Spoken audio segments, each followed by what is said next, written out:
सरकार अब जो कह रही है कि विधानसभा लोकसभा का चुनाव एक साथ करवाया जाए, ये बहुत ही अच्छी बात है। ये तो बहुत पहले से हो जाना चाहिए था, ताकि हमारे देश पर हर चुनाव में होने वाले करोड़ों का खर्चा बच सकता था, पब्लिक पर अतिरिक्त भार नहीं पड़ता।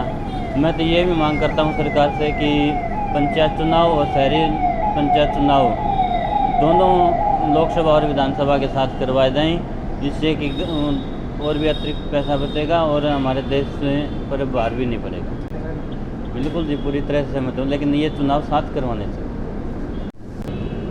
मेरा नाम धर्मवीर नागर है जी। ये अच्छी बात है, चुनाव इकट्ठे हों एमपी और एमएलए के, अच्छी बात है।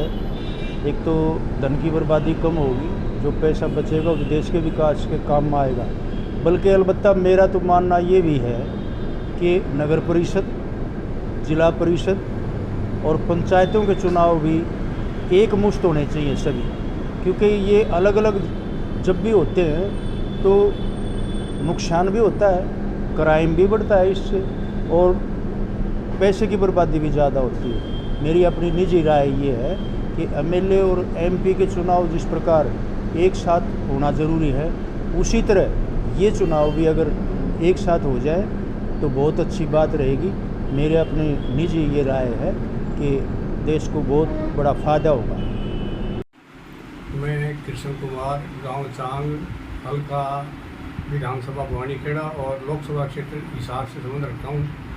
जो ये सरकार ने जो पॉलिसी बनाने की विचार कर रहे हैं कि एक देश एक चुनाव, मैं इसका तहे दिल से स्वागत करता हूँ, समर्थन करता हूँ। उसका कारण ये है कि एक तो हमारा जो अलग अलग इलेक्शन होते हैं विधानसभा और लोकसभा के, उसमें आर्थिक बोझ बहुत पड़ता है देश के ऊपर। और एक अलग अलग इलेक्शन होने के बाद लोकसभा का इलेक्शन अलग होता है, विधानसभा का अलग होता है। तो विधानसभा इलेक्शन में क्षेत्रीय पार्टियाँ क्षेत्र की बात ज़्यादा उठा देती हैं, और लोकसभा क्षेत्र जो चुनाव होता है वो राष्ट्रीय मुद्दे पर होता है, और क्षेत्रीय दल जो अपने निजी लाभ के लिए इसको क्षेत्रीय मुद्दे बना देते हैं, उसमें राष्ट्रीय हित की बातें कम होती हैं।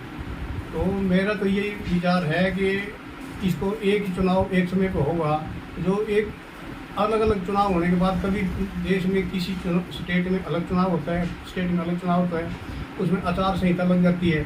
आचार संहिता लगने के बाद जो हमारा विकास का जो एक लय पकड़ रखी होती है लय ने, उसमें अवरोध पैदा हो जाता है।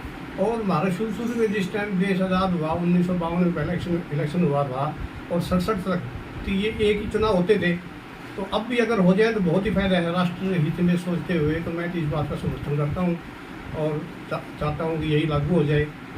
धन्यवाद। मेरा जी महिपाल नाम है, गांव कलिंगाय जी। अच्छा, एक देश और एक इस चुनाव के लिए हम सहमत हैं जी। इसमें कि देश का पैसा बचेगा और देश तरक्की की तरफ जाएगा, बार बार इलेक्शन से पीछा छूट जाएगा।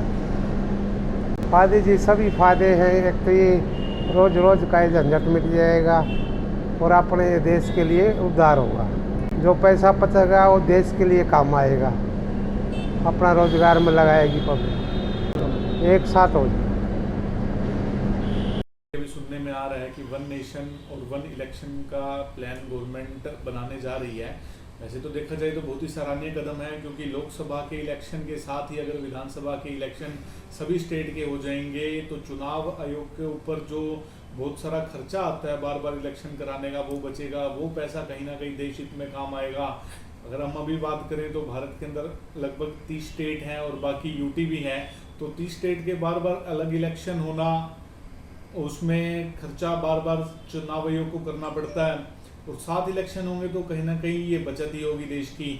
और अगर अभी बात की जाए तो इसके अंदर जटिलता काफ़ी रहेंगी, क्योंकि ये जो कॉन्सेप्ट है बहुत ही लंबा कॉन्सेप्ट है। सभी स्टेट का इलेक्शन विधानसभा के और लोकसभा के साथ कराना, इसमें संवैधानिक तौर पे, कानूनी तौर पे काफ़ी सारी अड़चनें आएंगी। अभी तो कमेटी का गठन हुआ है, देखिए वो क्या रिपोर्ट देती है और उसके बाद क्या निष्कर्ष निकलती है।